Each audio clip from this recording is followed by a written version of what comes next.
여호와는 천지와 바다와 그 중에 만물을 지으시며 영원히 진실함을 지키시며 억눌린 사람들을 위해 정의로 심판하시며 줄인 자들에게 먹을 것을 주시는 이시로다. 여호와께는 갇힌 자들에게 자유를 주시는도다.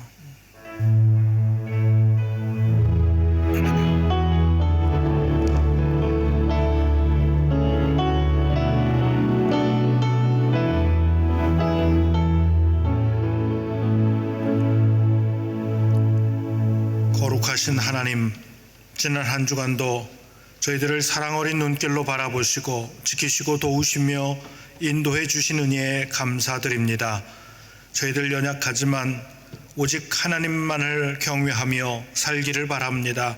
오늘도 이 간절한 소망 가지고 힘과 정성을 다해 드리는 이 예배를 기쁘게 받아 주옵소서. 저희들을 주님의 법도와 윤례로 교훈하시고 선하고 이로운 길로 인도해 주옵소서. 말씀에 순종함으로 약속하신 은혜를 풍성히 누리게 하시옵소서. 모든 영광 하나님께 올려드리며 은혜의 주님 예수 그리스도 이름으로 기도드리옵나이다. 아멘.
하나님은 우리의 피난처시요 힘이시니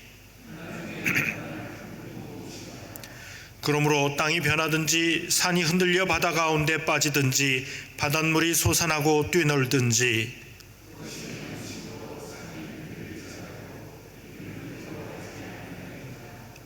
한 시내가 있어 나뉘어 흘러 하나님의 성 곧 지존하신 이의 성소를 기쁘게 하도다.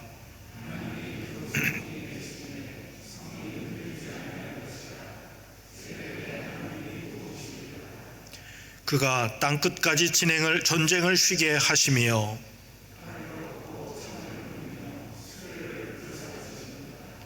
이르시기를 너희는 가만히 있어 내가 하나님 됨을 알지어다.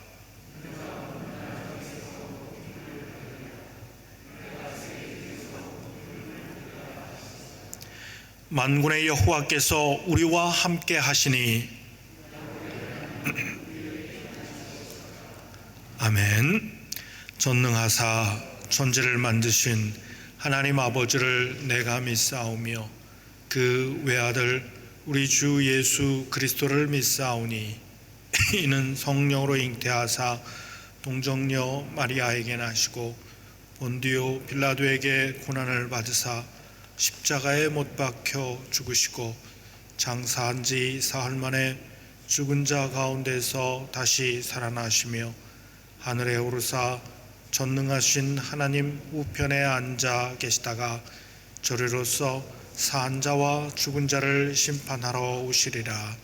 성령을 믿사오며 거룩한 공회와 성도가 서로 교통하는 것과 죄를 사하여 주시는 것과 몸이 다시 사는 것과 영원히 사는 것을 믿사옵나이다. 아멘.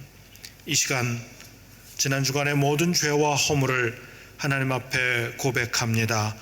하나님이여 우리를 용서하여 주옵소서.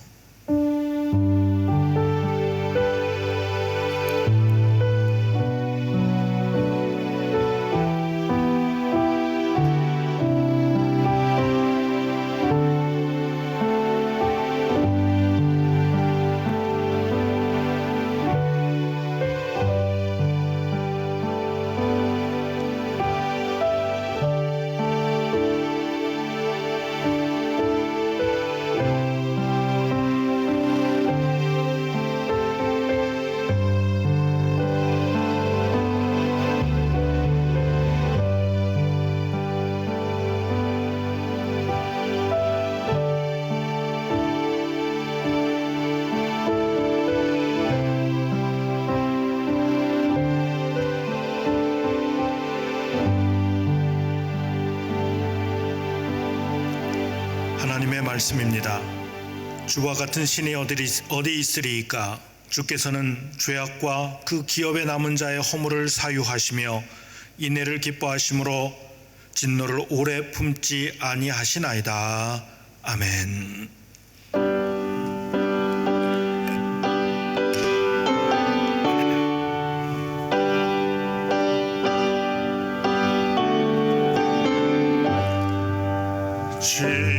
진실하신 조성령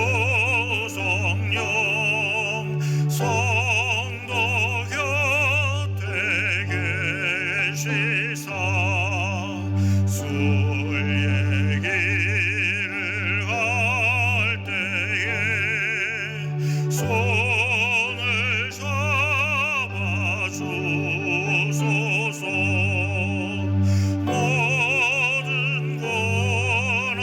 사람들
찬송과 영광과 존귀를 세세토록 받으시기에 합당하신 하나님 아버지, 그 크신 은혜와 사랑을 감사드립니다.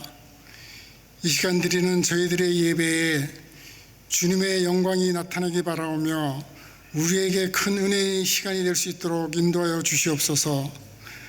하나님 아버지, 이제는 코로나 사태가 많이 완화되었지만 아직도 코로나로 인하여 어려움 속에 살고 계신 분이 많이 있습니다. 하루속히 어려운 시간이 지나가서 경제가 회복되고 우리에게 허락하신 시대적 사명을 잘 감당하게 하시어 하나님을 경외하는 마음과 예배에 소홀함이 없도록 저희의 믿음과 심령을 꼭 붙들어 주시옵소서. 주님께서 친히 세우신 우리 남미교회를 위해서 기도합니다.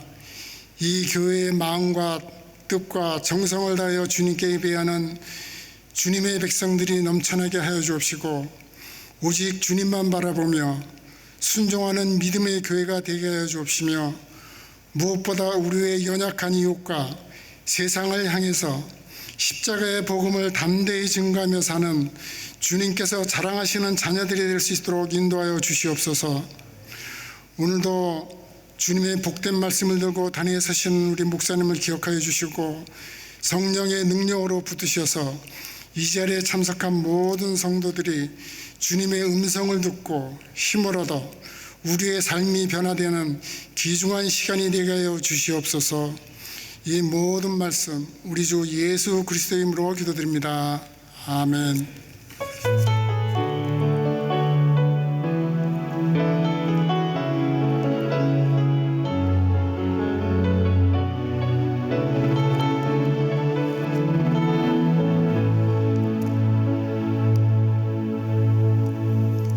이 시간 우리에게 주시는 하나님의 말씀은 레위기 1장 3절부터 9절까지 말씀입니다. 레위기 1장 3절부터 9절까지 말씀입니다. 제가 가진 성경으로는 구약성경 147쪽입니다. 구약성경 147쪽 레위기 1장 3절부터 9절까지 제가 봉독합니다. 그 예물이 소의 번제이면 흠없는 수컷으로 회막문에서 여호와 앞에 기쁘게 받으시도록 드릴지니라. 그는 번제물의 머리에 안수할지니 그를 위하여 기쁘게 받으심이 되어 그를 위하여 속죄가 될 것이라. 그는 여호와 앞에서 그 수송아지를 잡을 것이요 아론의 자손 제사장들은 그 피를 가져다가 회막문 앞 제단 사방에 뿌릴 것이며 그는 또 그 번제물의 가죽을 벗기고 각을 뜰 것이요 제사장 아론의 자손들은 제단 위에 불을 붙이고 불 위에 나무를 버려놓고 아론의 자손 제사장들은 그 뜬 각과 머리와 기름을 제단 위에 불 위에 있는 나무에 버려놓을 것이며 그 내장과 정강이를 물로 씻을 것이요 제사장은 그 전부를 제단 위에서 불살라 번제를 드릴지니 이는 화제라 여호와께 향기로운 냄새니라. 아멘. 이 시간 황성은 집사님 찬양 드리시겠습니다.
감사합니다.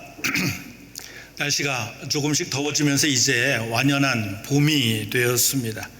여기저기에 아름다운 꽃들이 많이 피는데 저희 사택마당에도 여러 꽃들이 피었습니다. 그동안 죽은 것 같던 그런 화초들에게도 이제 아름다운 꽃이 피어납니다. 이 꽃들처럼 우리 모든 삶에도, 사회 모든 부분에도 더 아름다운 그런 모습들이 피어날 수 있기를 바랍니다. 그런데 지금 우리는 이제 봄이 되지만 지구 정반대편에 있는 대한민국, 우리나라는 가을로 이제 접어들지요. 봄에 피는 꽃도 아름다운데 가을에 물드는 그런 단풍들도 참 아름답습니다. 그런데 꽃과 단풍에는 분명한 차이가 하나 있지요.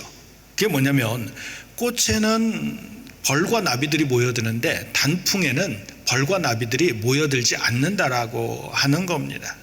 그러면 왜 단풍도 울긋불긋 아름답고 색깔도 아주 멋진데 꽃과 벌들이 모여들지 않는가? 아니 벌과 나비들이 꽃과 달리 벌과 나비들이 모여들지 않는가?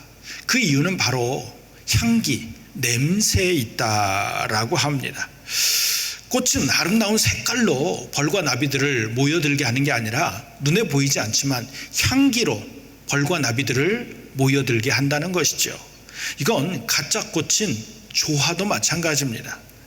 아무리 아름답고 화려해도 그 가짜 꽃에는 향기가 없습니다. 물론 요즘에는 이것도 발달해서 가짜 꽃에도 그 향기가 나도록 하는 그런 경우도 있다는 얘기를 들었지만 아직 대부분의 가짜 꽃에는 향기가 없습니다. 그래서 참 진짜보다 더 진짜같이 보이기도 하고 더 아름답게 보이기도 하지만 벌과 나비가 모여들지 않는 거죠.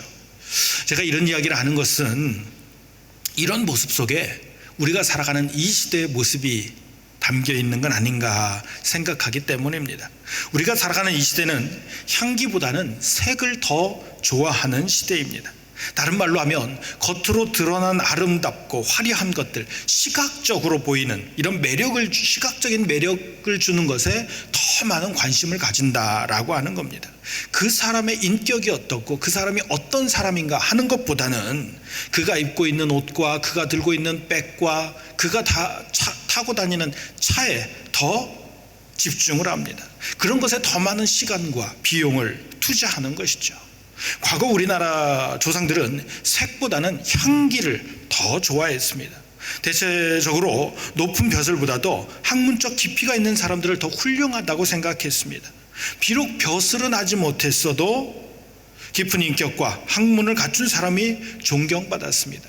그래서 간혹 관직이나 이런 벼슬을 뒤로 하고 고향에 내려가 학생들을 가르치며 소박하게 살던 사람들도 있었습니다. 그것이 인생의 아름다움이고 멋이라고 여겨졌던 것이죠. 그런데 오늘날에는 그렇게 사는 사람들에 대해서 쉽게 인정하지 않습니다. 젊은이들이 닮고 싶어하는 사람들 대부분은 깊은 인격을 갖춘 사람보다는 출세하고 성공한 사람들입니다. 인기 있는 연예인들, 벤처 사업을 통해 불과 몇 년 만에 수백억의 돈을 벌어들인 사람들, 그런 사람들이 부러움의 대상이 되고 깊은 인격에서 나오는 향기보다는 자리나 지위에서 보여주는 그런 것들에 더 집중을 합니다. 이런 걸로 사람들을 판단하고 그런 사람들을 닮고 싶어 하는 것이죠. 여러분 생각해 보십시오. 여러분은 색을 더 좋아하십니까? 아니면 향기를 더 좋아합니까? 하나님께서는 고린도후서 4장 말씀에 우리를 가리켜서 너희는 그리스도의 향기라고 말씀합니다. 겉으로 드러나는 화려함은 없을지라도 삶 속에서 잔잔한 감동을 주는 그런 신앙인이 되어야 한다라고 말씀하는 겁니다. 그래서 우리는 세상 속에 그리스도의 향기를 풍기며 살아야 할 사람입니다. 세상은 우리를 통해서 그리스도의 향기를 맡을 수 있어야 합니다. 이렇게 우리는 세상에 그리스도를 보여주고 이 그리스도를 통해서 온 세상에 하나님의 은혜가 퍼져가게 해야 하는 거죠. 그런데 이처럼 우리가 세상에 아름다운 향기가 되기 위해 먼저 준비해야 될 게 있습니다. 그것은 뭐냐? 하나님 앞에서 아름다운 향기, 향기로운 냄새가 되어야 된다라는 거죠. 하나님께 향기로운 냄새를 드릴 수 있는 신앙인이 될 때 비로소 세상 속에서도 그리스도를 아는 냄새, 하늘의 향기를 나타낼 수 있다라는 겁니다. 오늘 본문 말씀이 바로 이에 대한 말씀입니다. 본문이 레위기를 시작하는 말씀인데 사실 저도 마찬가지지만 이 레위기 말씀이 참 어렵습니다. 같은 내용이 계속 반복하는 것 같고 이것이 무슨 의미를 가진 말씀인가, 이걸 꼭 읽어야 되는가 라고 하는 그런 의구심이 들 정도로 참 어려운 말씀입니다. 하지만 이 본문에서 말씀하는 제사를 보면 이 제사들의 의미가 뭐냐, 우리가 어떻게 해야 하나님 앞에 바로 설 수 있는가, 어떻게 해야 하나님 앞에 아름다운 향기가 될 수 있는가를 말씀해 주는 겁니다. 그리고 더 나아가서 이것은 동시에 우리가 이 세상 속에서 어떻게 그리스도의 향기로 살 수 있는가를 또 말씀해 주는 내용이라는 것이죠. 알다시피 우리는 하나님의 형상대로 지음을 받았습니다. 이것은 우리 인간은 원래 하나님과 영적인 교제를 나누도록 지어졌다라고 하는 겁니다. 그런데 아담과 하와가 에덴 동산에서 범죄함으로 하나님의 형상을 잃어버렸습니다. 하나님께서는 우리에게 있는 하나님의 형상이라는 이 거룩한 자리를 통해서 우리와 교제하셨는데, 우리를 만나 주셨는데 우리가 범죄함으로 하나님의 형상을 잃어버린 겁니다. 더 이상 하나님과 영적인 교제를 나눌 수 없게 되어버린 겁니다. 그럼에도 하나님은 우리를 포기하지 않았습니다. 인간이 범죄한 후에도 하나님은 우리와 만나기를 원하셨습니다. 그런데 우리에게 있는 죄가 하나님과 우리 사이를 가로막습니다. 그래서 이 죄를 가지고는 거룩한 하나님을 만날 수 없기에 하나님께서는 우리와 만나시기 위해 한 가지 방법을 마련해 줬습니다. 그게 바로 제사라고 하는 것이죠. 이제 인간은 제사를 통해서 죄 씻음을 받고 하나님께 나아가고 하나님을 만나고 하나님과 교제합니다. 그리고 그 가운데 하나님의 놀라운 은혜를 받아 누리게 되는 것이죠. 그러면 제사는 어떻게 드려야 되는가? 내가 드리고 싶은 대로 드려도 되는가? 그렇지 않고 하나님께 드리는 제사는 하나님의 방법으로 드려야 된다 라고 말씀하면서 그 하나님께 드리는 제사의 방법을 말씀하는 게 이 레위기라고 하는 것이죠. 하나님께 드리는 이 제사를 이해하기 위해서는 먼저 제사의 종류가 있습니다. 제사의 종류가 5가지인데 번제, 소제, 화목제, 속죄제, 속건제입니다. 각각 다 드려야 하는 의미가 다르고 그래서 드려야 될 때가 다릅니다. 또 제사의 방법이 4가지가 있습니다. 그것은 화제, 거제, 요제, 전제라고 하는 거예요. 화제는 불로 태워드리는 제사, 거제는 그 제물을 높이 위로 올려드리는 제사, 요제는 앞뒤로 위아래로 흔드는 제사, 전제는 부어드리는 제사. 예를 들면 이 잔에다가 물이나 또는 기름이나 포도주를 담아서 제물이나 제단 위에 부어드리는 이런 제사가 전제입니다. 이 제사 방법도 역시 각각 다 다른 의미가 있는 거죠. 그런데 오늘 말씀에서는 이 번제를 화제로 드리라고 말씀하는 겁니다. 하나님께 온전히 자신을 내어 드린다라는 의미의 번제를 화제, 불로 태워서 드리라는 겁니다. 이것이 여호와께 향기로운 냄새가 된다라고 하는 것이죠. 여러분, 여기서 우리가 하나님께 향기로운 냄새가 되는 그 진정한 의미가 무엇인지를 발견하게 됩니다. 첫 번째로는 죽어야 아름다운 향기가 된다라는 겁니다. 제사에 드려지는 짐승은 죽여서 바쳤습니다. 그런데 원래부터 죽은 걸 가져오느냐? 그러지 않았습니다. 산 걸 가지고 와서 살아있는 걸 죽여서 하나님 앞에 드렸습니다. 그래야 하나님 기뻐하시는 향기로운 냄새가 된다라는 겁니다. 이에 대해서 로마서 12장 1절에 이렇게 설명을 합니다. 너희 몸을 하나님이 기뻐하시는 거룩한 산 제물로 드리라. 이는 너희가 드릴 영적 예배니라. 여러분, 우리 몸을 하나님이 기뻐하시는 거룩한 산 제사로 드리기 위해서는 우리가 죽어야 합니다. 그래야 우리가 죽을 때 이것이 하나님 앞에 드려지는 영적 예배가 된다는 겁니다. 예수님은 십자가에서 자신의 모든 걸 내어주고 죽으심으로 사랑의 향기를 퍼뜨리셨습니다. 그 십자가에서 나타난 사랑의 향기로 말미암아 사람들이 변화되었고 옛사람을 벗고 새 사람을 입는 역사가 일어났습니다. 하나님의 자녀로 회복되는 역사가 그 그리스도의 향기로 이루어진 것이죠. 마찬가지입니다. 우리의 신앙이 뭐냐? 예수님과 함께 자기가 져야 할 십자가를 지는 겁니다. 우리 자신이 마땅히 자기를 내어주며 주님과 함께 거룩한 산 제물로 드려지는 겁니다. 이럴 때 우리에게서 거룩한 그리스도의 향기가 풍겨나기 시작하는 겁니다. 보십시오. 오늘날 그리스도인이요 성도라고 하는 사람들이 여전히 죽지 않기 때문에 문제를 일으킵니다. 이미 제물로 드려진 사람들이 여전히 죽지 않고 살아있기에 향기가 아닌 악취가 풍겨나는 겁니다. 내 생각, 내 욕심, 내 욕망, 심지어 내 계획과 내 꿈까지도 하나님 앞에서 죽어지지 않으면 그것은 아름다운 향기가 아닌 악취가 될 뿐이라는 겁니다. 교회 안에서 분쟁이 있다는 소리를 듣습니다. 성도들끼리 갈등하고 상처를 주고받는다는 소리를 듣습니다. 왜 그렇겠습니까? 내가 죽지 않아서 그런 겁니다.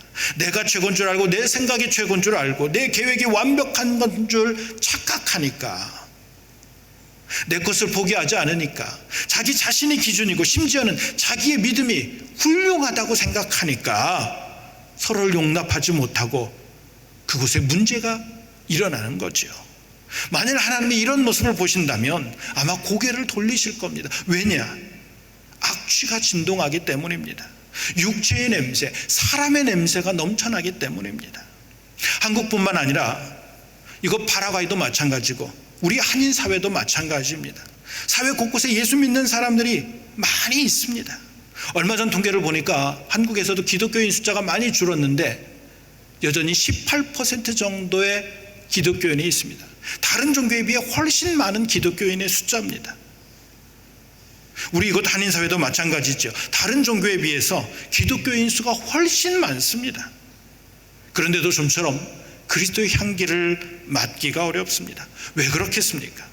예수 믿는다고 하는 사람들은 자신은 죽고 예수로 살아야 하는데, 예수의 향기를 드러내야 하는데 여전히 자아와 욕심이 살아있는 겁니다. 당연히 예수님의 향기가 나야 할 그곳에 예수 믿는다고 하는 사람들을 통해서 오히려 사람의 냄새, 육체의 냄새가 나기 때문인 거죠. 여러분, 예수님은 십자가에서 죽으심으로 산 제물이 되셨습니다. 우리도 십자가를 지는 이 믿음으로 죽어야 합니다. 그래야 향기로운 냄새가 되는 겁니다. 그리고 제사에서 중요한 건 제사 드리는 사람의 믿음과 정성이었습니다.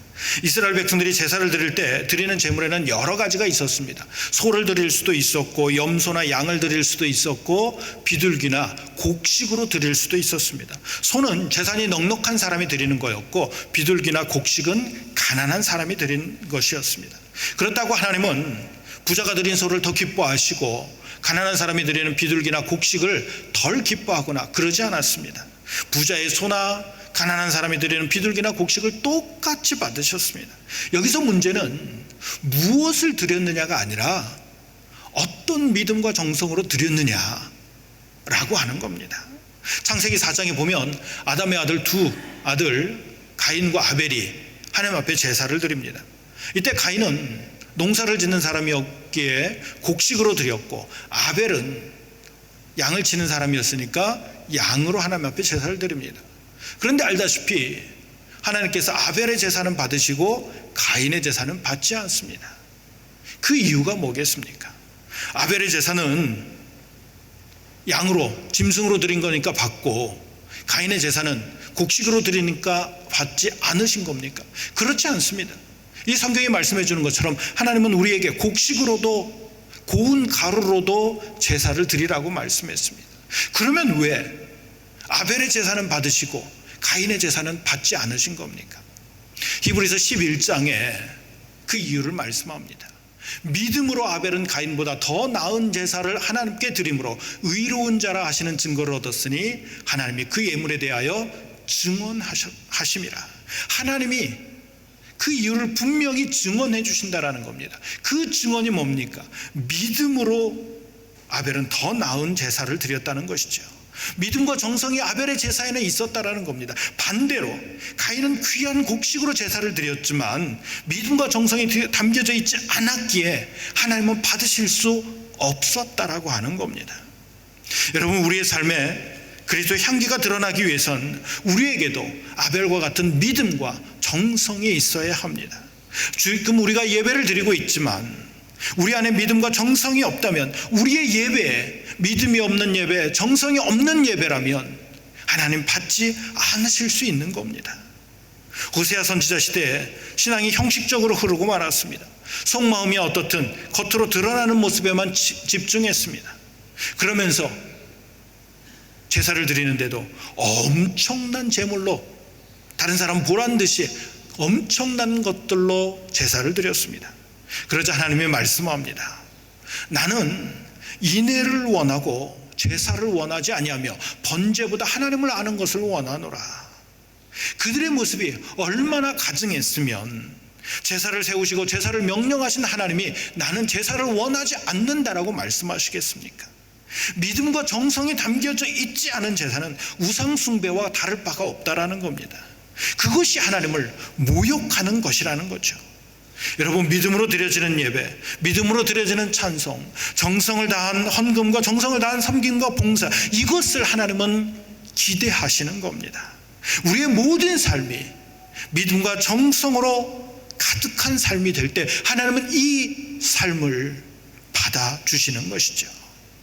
하나님께서 기뻐 받으실 뿐만 아니라 그런 우리의 삶을 통해 세상에 그리스도의 향기가 퍼져가는 겁니다. 그리고 바로 여기에서 하나님의 역사가 이루어지는 겁니다. 믿음과 정성 있는 그 자리에 하나님의 온전케 하시는 역사, 치유와 회복의 역사, 평안의 역사가 바로 그 믿음과 정성의 현장에서 나타나는 겁니다.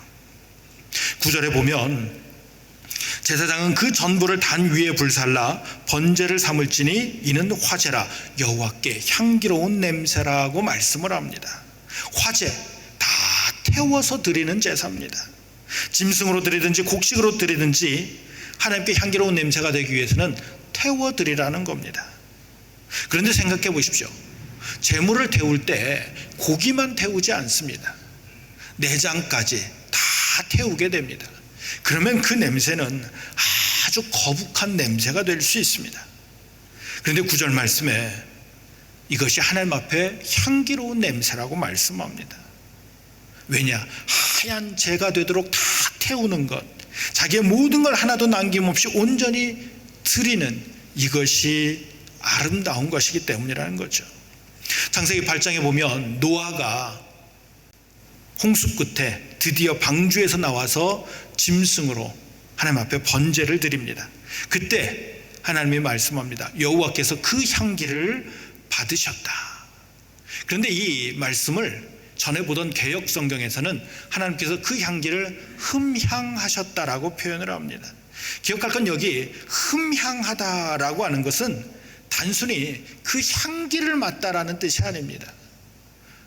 이 한자기 때문에 좀 어려울 수 있는데, 여기 흠자는 맡을 흠 또는 받을 흠이라는 뜻인데 향기를 향기 향자를 쓰지 않습니다. 잔치할 때 쓰는 잔치하다라고 하는 의미의 향자입니다.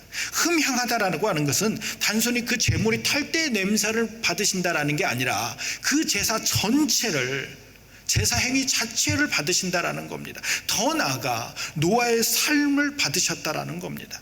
하나님께서는 제물이 타는 냄새를 원하는 게 아니라 제사 드리는 사람의 삶을 원하시는 겁니다.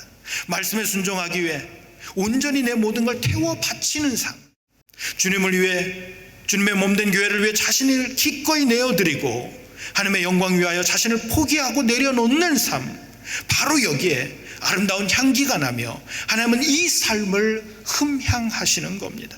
이런 신앙과 열정과 헌신을 하나님은 흠향하시는 겁니다. 아브라함을 보십시오. 그가 100세에 낳은 아들 이삭을 하나님께서 번제로 바치라고 명령합니다. 당시 이삭은 아브라함에게 있어서 모든 것이었습니다. 너무나도 소중하고 사랑스러운 아들이었습니다. 아무리 아브라함이 믿음의 조상이라 할지라도 아들을 번제물로 드려야 된다는 건 너무도 끔찍한 일이었을 겁니다. 그럼에도 아브라함이 하나님 말씀에 순종합니다. 그러나 이 사실이 너무도 고통스러웠기에 모리아산을 올라가는 아브라함, 아무런 말이 없습니다. 아픔을 참아내며 모리아산으로 올라가는 겁니다. 하나님 앞에 자신의 모든 걸 다 내어놓은 겁니다. 이 장면을 묵상할 때마다 생각해 봅니다. 아시다시피 저에게 아들이 둘이 있습니다. 하나님께서 그 둘 중에 하나를 나에게 번제로 바치라고 한다면 아브라함처럼 순종할 수 있을까? 너무도 부끄럽고 가슴 아픈 일입니다. 생각만 해도 가슴이 무너지는 너무도 끔찍한 일입니다. 그런데 아브라함은 둘도 아니고 하나였습니다. 그것도 100세에 얻은 아들 어떻게 바칠 수 있었겠습니까? 참으로 어려운 말씀입니다. 하나님께서는 그럼에도 온전히 태워드리라고 말씀합니다. 비록 여러분, 우리가 아브라함과 같은 믿음은 아닐지라도 온전한 헌신을 향해 나를 태우는 신앙으로 한 걸음 더 나아가는 겁니다. 한 번 더 나를 내려놓고 조금 더 순종하며 하나님의 그 말씀 앞에 나를 내려놓는 겁니다.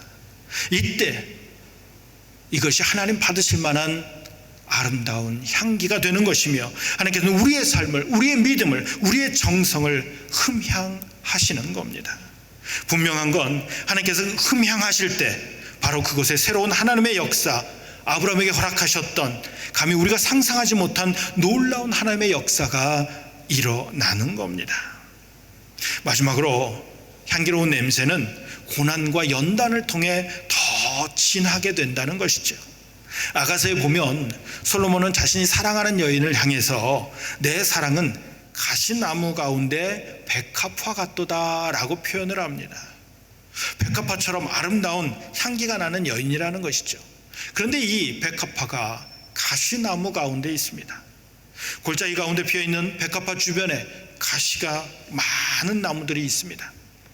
그러다 골짜기 위로부터 바람이 불어오면 백합화는 이리저리 흔들립니다. 이리 흔들리다가 이쪽 가시에 찔리고 저리 흔들리다가 저쪽 가시에 찔립니다. 바람이 거세게 불면 불수록 백합화는 여기저기 상처가 납니다. 그런데 가시에 찔린 백합화는 자신의 몸에 더 진한 향기를 드러내기 시작합니다. 바람이 거세게 불어오면 불어올수록, 가시에 찔리면 찔릴수록 백합화는 더 진한 냄새를 품어냅니다. 그러면 가시에 찔린 백합화의 그 향기가 바람을 타고 온 산 골짜기를 가득 채우는 것이죠. 우리가 보다시피 그렇지 않습니까? 고난도 상처도 없었던 인생에서는 향기가 나지 않습니다. 아무리 가진 게 많다 할지라도 부러움이 대상이 될지언정 존경의 대상이 되지는 않습니다. 절망을 딛고 일어난 인생, 많은 상처를 통해 인생의 깊이를 안 사람에게서 아름다운 냄새가 풍겨나는 겁니다. 신앙인들도 그렇습니다. 세상이라는 골짜기에서 이리 찔리고 저리 찔리면서 주님 닮은 모습을 지켜갈 때 힘든 인생살이 가운데 말씀을 붙잡고 살아가려고 몸부림친 인생에게서, 그 신앙에게서 아름다운 향기가 퍼져가는 겁니다. 간혹 말은 화려하고 기도는 화려한데 조금만 어려울 것 같으면 꽁무니를 빼는 사람이 있습니다. 조금만 손해볼 것 같으면 슬그머니 뒤로 빠지고 작은 손해를 견디지 못하는 사람이 있습니다. 그렇게 도망친 걸 오히려 자랑스럽게 말하는 경우도 있습니다. 자기 혼자 잘 먹고 잘 살겠다라고 하는 거죠. 보십시오. 이런 사람들에게서는 향기가 나지 않습니다. 여러분에게서는 어떤 향기가 납니까? 고난을 두려워하지 말기 바랍니다. 세상의 것 손해보는 것에 너무 마음 뺏기지 마시기 바랍니다. 오히려 영혼의 손해를 보지 않도록, 신앙의 손해를 보지 않도록 노력하기 바랍니다. 가시나무 가운데 있는 백합화가 더 진한 향기를 뿜어냅니다. 고난 속에서 그리스도의 은혜를 누릴 때 세상에 감동을 주는 진한 향기를 품어낼 수 있는 겁니다. 저희 선배 목사님 중에 동유럽 국가인 체코에서 사역하는, 벌써 30년이 넘게 사역하는 이종실 목사님이라는 분이 있습니다. 체코가 약 국민이 1,000만 명 정도, 우리 파라과이보다 조금 더 많은 숫자인데, 전에는 기독교 국가였는데 지금은 기독교인 숫자가 1% 정도밖에 안 된다고 합니다. 전에는 기독교 국가였던 이 나라가 여러 사건을 거치면서 지금은 전 유럽에서 가장 기독교에 대해 부정적인 나라가 되고 말았습니다. 이런 체코에도 코로나의 심각한 피해가 나타나기 시작했습니다. 한때 하루 확진자 숫자가 2만 명이 넘는 엄청난 문제가 발생을 했습니다. 긴급 조치가 내려졌고 모든 이동과 만남이 금지가 됐습니다. 이를 통해서 회사들은 파산이 됐고 알코올 중독자가 늘어나고 가정폭력이 늘어났고 청소년들의 심리 상태가 위태로워졌습니다.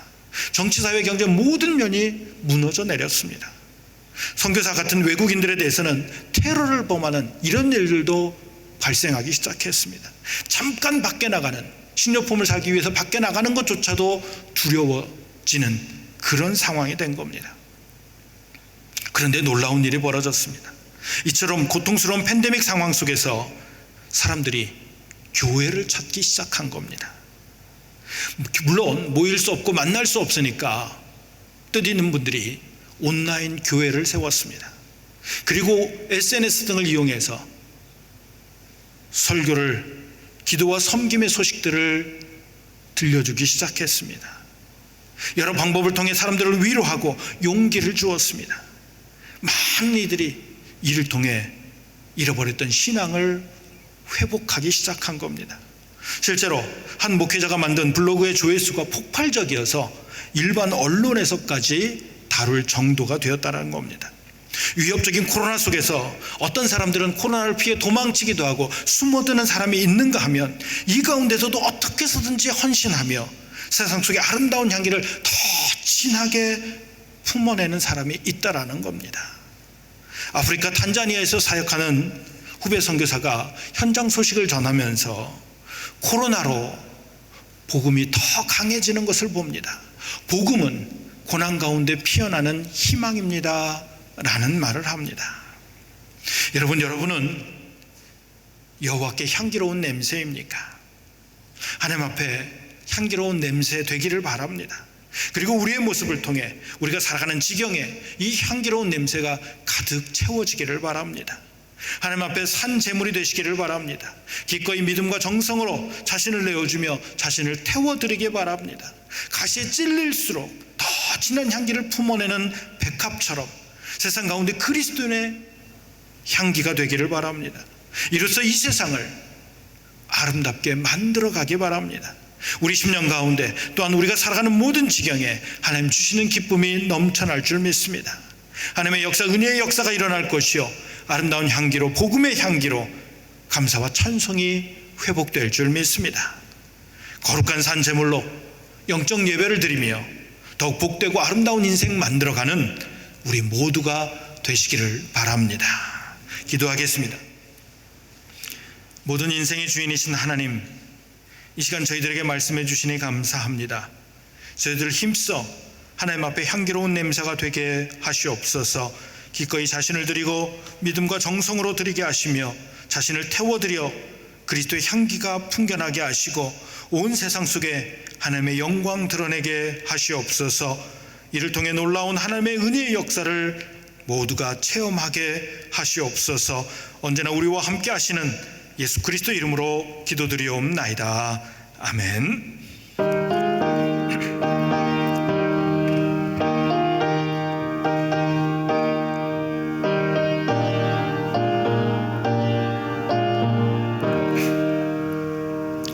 주님 주실 화평 믿음 얻기 위해 너는 정성껏 기도했나.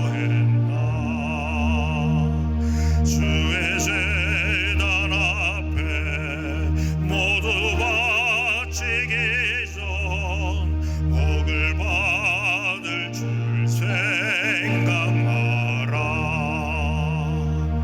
주의 재단에 산제사 드린 후에 손에 마음을 저장하니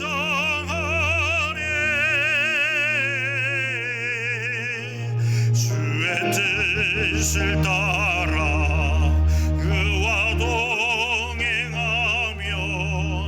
영생 복락을 누리겠네. 주의 밝은 빛에 항상 활동하며 선한 사업을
주신 기쁨 또한 그의 사랑 어찌 말로도 형용하랴.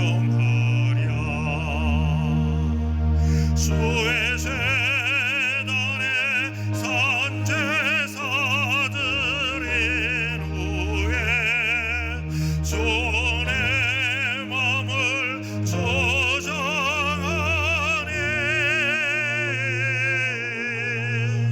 주의 뜻을 따라 그와 동행하면 영생 복락을 누리겠네.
세상에 헛된 신을 버리고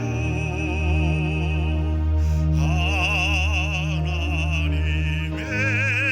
이름 높여 기리세. 온전한 백성 모두 나와서 다 같이 하나님만 섬기세.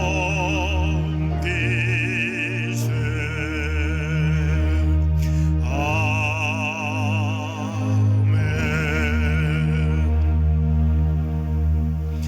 은혜로우신 하나님, 여러 경로를 통해 저희들에게 물질을 허락해 주시고 그 중에 중요한 부분을 먼저 주님 앞에 드릴 수 있는 믿음을 주시오니 감사합니다. 특별히 열의 하나를 구별해 바치는 분들이 있습니다. 또 때를 따라 도와주신 은혜에 감사하며 그 마음을 물질에 담아 드리는 분들이 있습니다. 이외에도 선교헌금과 여러 제목으로 드리는 헌금들과 정성을 다해 드리는 주일헌금을 기쁘게 받아주시고 이 예물이 사용되는 곳마다 하나님의 영광이 드러나게 하시며 하나님의 나라가 확장되게 하시옵소서. 바치고 드리는 손길에 하나님의 복을 더하시되 모든 삶 가운데 하나님의 은혜가 충만하며 형통의 역사가 나타나게 하시옵소서. 유혹과 시험이 많은 이 세상 살아가는 우리의 자녀들을 위하여 기도합니다. 어느 곳에 있든지 늘 하나님의 인도하심 가운데 들려오는 모든 소식이 복된 소식이 되게 하시며 하나님의 보호하심 가운데 더욱더 귀하게 쓰임받는 인생이요 하나님 나라의 기둥과 같은 존재가 되게 하여 주시옵소서. 우리 성도들 가운데 원치 않는 질병이나 사고로 고통을 겪고 있는 분들을 기억하시되 만병의 대의사 되시는 주님께서 능하신 손길로 어루만져 주시옵소서. 마음의 병든 분들, 믿음의 병든 분들을 고쳐주시고 그 밖에도 사업 문제, 물질 문제, 자녀 문제, 인간관계 등등 어려움을 겪는 분들마다 주님 찾아가 주셔서 이 문제를 가지고 기도하는 그 모든 심령 가운데 새로운 은혜가 채워지는 걸 경험하게 하시옵소서. 오늘도 주님께서 맡기신 직분을 믿음으로 사명감으로 감당하는 분들이 있습니다. 믿음의 역사와 성령의 은혜가 따르게 하실 뿐만 아니라 감당하는 본인들에게 은혜가 되고 복이 되게 하시옵소서. 우리 조국 대한민국과 이곳 파라과이 위에 하나님의 한없는 은혜를 부어주셔서 지금의 위기가 속히 지나가게 하시고 모든 것이 온전케 되게 하시며 하나님의 기쁨이 차고 넘치는 나라, 하나님께 쓰임받는 나라 되게 하여 주시옵소서. 예수 그리스도 이름으로 기도드리옵나이다. 아멘. 교회 소식 말씀드립니다. 계속해서 교회 본당에서 1부와 2부 예배를 드립니다. 모든 교인들 다 참여하시고 또 교회 출입할 때 정해진 방역규칙을 잘 지키시기 바랍니다. 그리고 이제 9월이 또 시작됐습니다. 이 한 달 동안에도 하나님의 은혜가 우리 모든 성도님들과 가정과 생업에 가득하기를 바랍니다. 이 시간 곁에 계신 분들과 인사하시겠습니다.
지금은 우리 주님 예수 그리스도의 은혜와 하나님 아버지의 놀라우신 사랑과 성령님의 감화 감동하시며 내주하시며 역사하시며 인도하시며 보호하시며 교통하심이 하나님 앞에 향기로운 냄새가 되며 온 세상에 그리스도의 향기를 퍼뜨리고 작정하는 모든 주의 백성들 위에와 우리 조국 대한민국과 이곳 파라과이 위에 우리 남미교회 위에 지금부터 영원까지 함께 하시기를 간절히 축원하옵나이다. 아멘.